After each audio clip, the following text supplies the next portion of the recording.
Hello guys, तो ये देखें भाई, ये है चोरों को पकड़ने वाला फुरतुकड़ू। फुरतुकड़ू ये तो मैंने खुद ही बनाया। इसका असल नाम है डीवीआर। ये चोरों को पकड़ने में बड़ी मदद करता है। ये देखें, अब ये देखें, सामने चोर है बैठा है, इसको कैसे कैमरे ने कैप्चर कर लिया है, तो इससे बड़ी सेफ्टी हो जाती है। अभी हम ये घर में लगा के आ रहे हैं। तो अभी ये देखिए, ये मिर्जा समोसे वाला भाई डरावती खान का मशहूर है। बड़ा दिल कर रहा है मेरा भाई खाऊं, लेकिन क्या करें, काम करना है हमने। तो अभी हम जा रहे हैं फिर अभी के लिए। टन टना। तो लो जी गाइस, तो हम ना जा रहे थे, तो रास्ते में आ गया है भाई डरावती खान का रेलवे स्टेशन। मैंने सोचा आपको दिखा दूं। तो ये देखिए सामने, कैसा लगा आपको डरावती खान का रेलवे स्टेशन? ठीक है फिर, तो अभी के लिए फिर टन टना।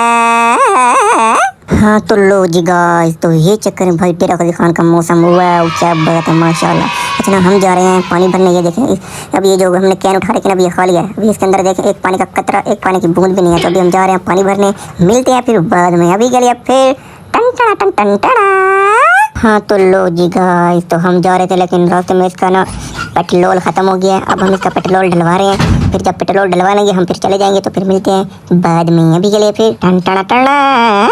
हाँ तो लो जी मेरी जान, तो फाइनली हम पहुंच चुके हैं पानी भरने। अब ये देखिए, कैन में हम पानी भर रहे हैं, फिर हम यहाँ से चले जाएंगे। तो अभी के लिए फिर टन टना। तो लो जी गाइस, फाइनली हमने पानी भर के दे दिया है। अब ये देखें यार, ये दुनिया चौक फिर से आ गया। मुझे लगता है जो दुनिया चौक को हमसे, और हमको तो नहीं हुआ, मुझे लगता है दुनिया चौक को हमसे प्यार हो गया। हर बार ये बीच में आ जाता है, दुनिया छोटी सी हर बार बीच में आ जाती है। अच्छा तो ठीक है फिर, आज की वीडियो आपको कैसी लगी ज़रूर बताएं। अल्लाह हाफिज़।